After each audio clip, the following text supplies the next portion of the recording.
Now, you all have realized by this time that within us lies the peace, the beauty, the glory of our being. There's an ocean of all that. We cannot seek it outside. We have to go within. What they call in the meditative state. You seek it. You enjoy it. Like when you are thirsty, you go to a river or you go to an ocean.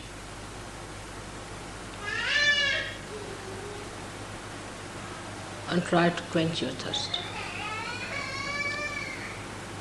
But even the ocean cannot give you sweet water. So,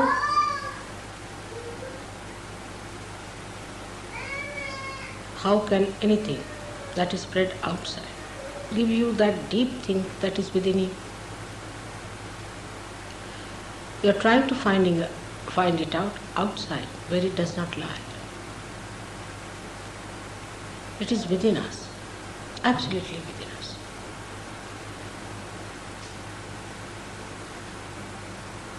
It is so simple because it is your own. It is within your reach, just there. Whatever you have been doing,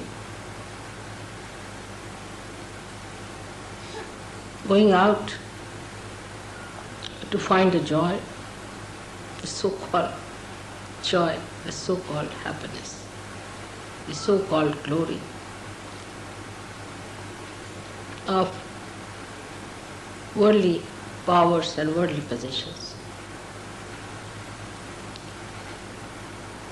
You have to reverse it back, the whole thing.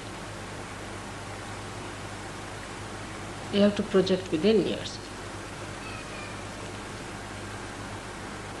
It was not wrong that you went out. It was not correct that you went out. You shouldn't feel sorry for what you have done so far. It was not the correct way to get to the real joy of life, the real glory of your being.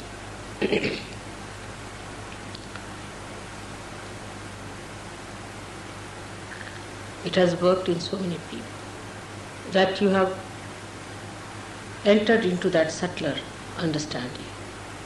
Some people are only at a mental level, maybe it doesn't matter. Maybe some are only at a physical level that they can feel it. Doesn't matter. But you are on the correct lines. You are moving correctly. Try to meditate. Meditate more so that you reach your inner being. And this inner being is the vast ocean of bliss which exists in every one of us. Is that vast, glorifying flood of light that floods everybody's inner beauty. So to approach it, you have to go within yourself by denying things which are against it, against your movement. Sometimes the wind can be very, very strong for you to misunderstand that the glory of God is within. But turn back. Every moment, remember that your movement has to be inward.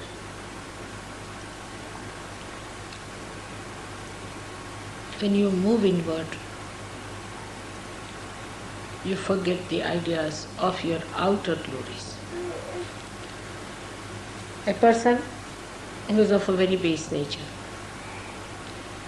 thinks that if he makes a lot of money, then he has achieved joy, but he has not. He is the most unhappy person if you go and see him. He is worried about small things of life. You must have heard that people who are very rich are kleptomaniacs. They are worried, they are very miserly. They are worried about a needle here and there. A little thing missing, they get upset. They have so many habits that they can't live without it. So riches have brought always a curse on human beings. So those who seek only the riches cannot enjoy them.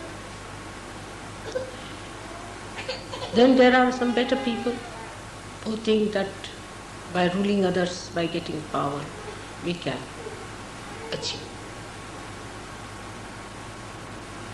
a very great position in life. They too, as you fail, you have seen what happens to them. People don't even want to talk about them. Now there are people who get attached to someone, to one person, or to the family, to their children, to their relations, very common in India. That's also not the way you can get to God. That's also so limited, keeps you hanging around them and wasting your energy completely.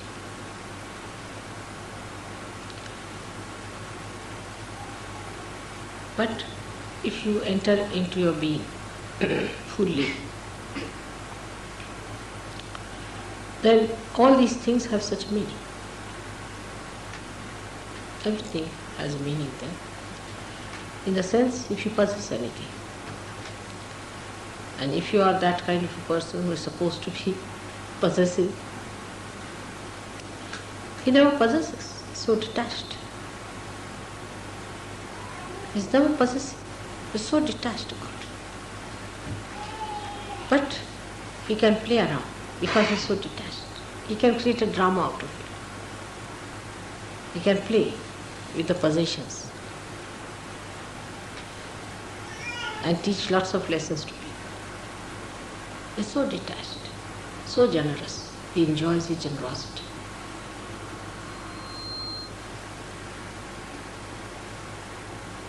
The whole thing becomes so different, so dynamic.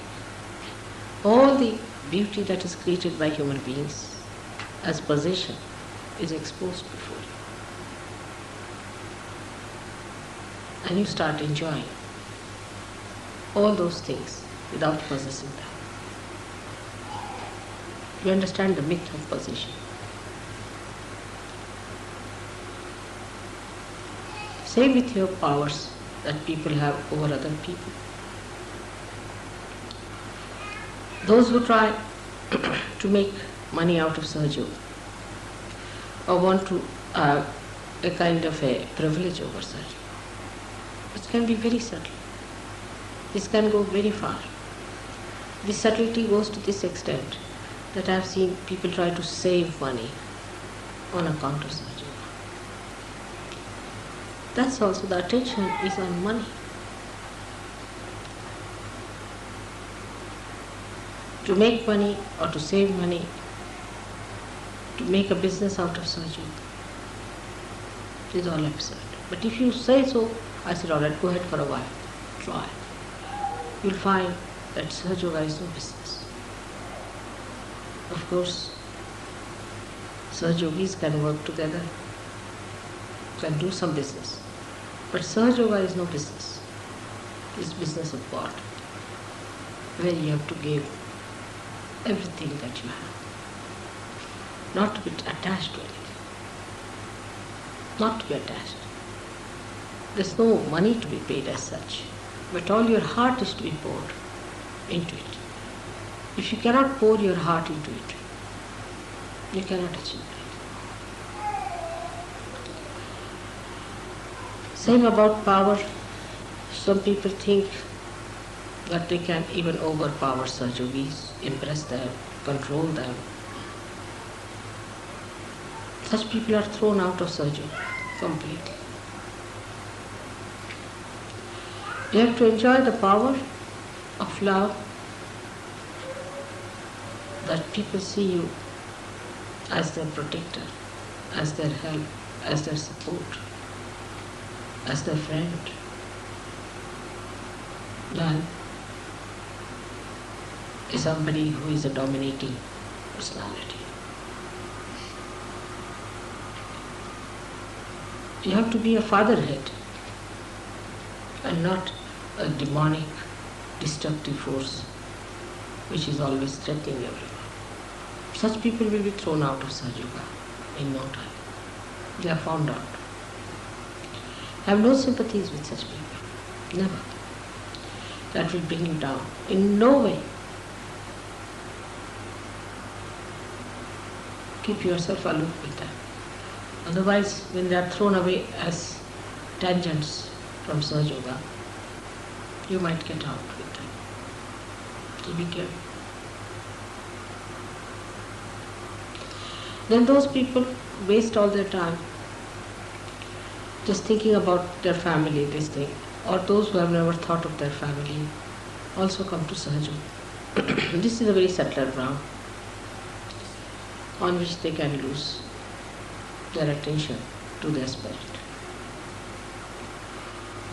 They spoil their children, they spoil their husbands, they spoil their wives. The whole attention goes in a wrong way. And it becomes a very important issue with them, how the marriages are successful, how the children are this thing, that thing. They don't leave it to God. They have to leave it to God. We are all saints. You have to leave everything to God.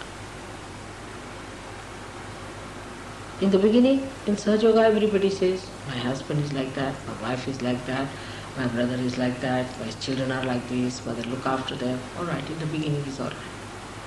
When you grow, you must get out. It's an individual journey towards God when you meditate. And when you reach there, then you become collective. Before that, it's an absolute individual journey within. Absolutely individual journey. You should be able to see this. That in this journey, nobody is your relation. Nobody is your brother. Nobody is your friend. You are absolutely alone. Absolutely alone. You have to move alone within yourself. Don't hate anyone. Don't be irresponsible. But in meditative mood, you are alone. No one exists there. You alone. And once you enter into that ocean, then the whole world becomes your family. The whole world is your own manifestation. All the children become your children, and you treat all the people with equal understanding.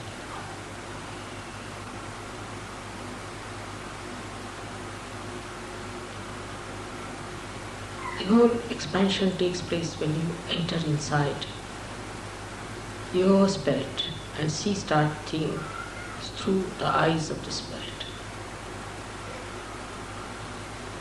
With such calm, such peace, such bliss exists within you. You have to be ready for that journey.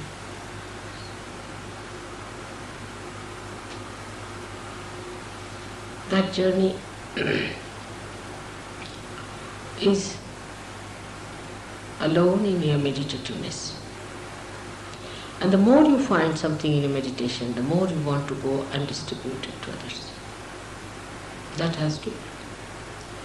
If that does not come into you, then it has not worked out. There's no purity. There's some sort of a bias. In that individual pursuit, whatever you find, you want to enjoy it with others. You want to give it to others. This is the sign of a person who has been really meditative. The one who is meditative and has not been able to distribute what he has found is cheating himself and cheating others as well. Because that joy that you receive in your meditation has to be distributed, has to be given, has to be shown. It should flow in your being as the light radiates from every illumined lamp. You don't have to take a vow to say that this is an enlightened light. In the same way, a saint should not be certified that he is a saint. But the depth you achieve within yourself spreads all over. It is such an action as a reaction. The more deeper you become, the radiation is much more. But a simple person, very ordinary person, uneducated person, can be like that.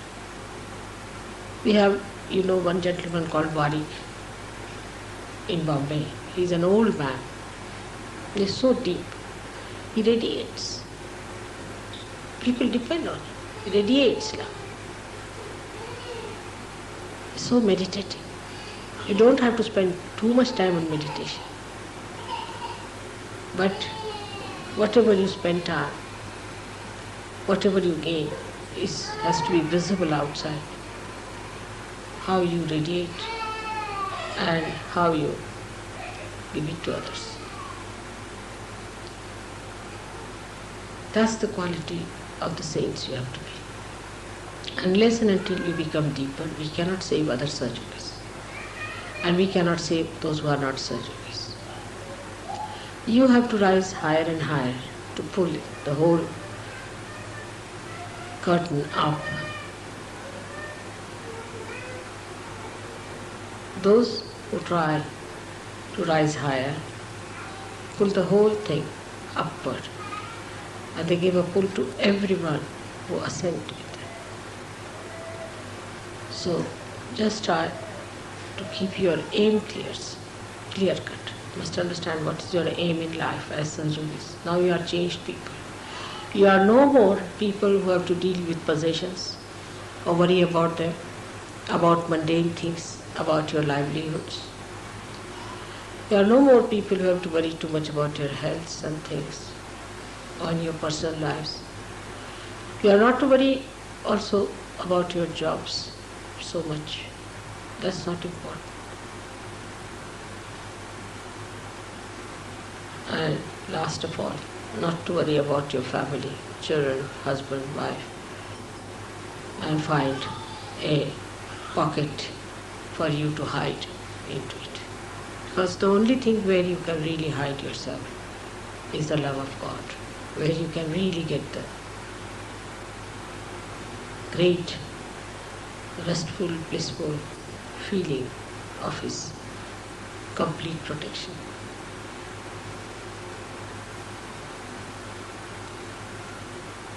Sydney has done very well before and is progressing better, but the pace is not as it should be. So we have to think of new ways and methods how we can spread this. But first you must assume your positions as you are. You must assume that you are all saints, that you have to do great work. Not the ego part of it, but the manifestation of it. Every one of you has to decide for oneself. I'm sure it's going to work out. And this time my visit is going to help you a lot by understanding what is the best to spread this light all over. May God bless you.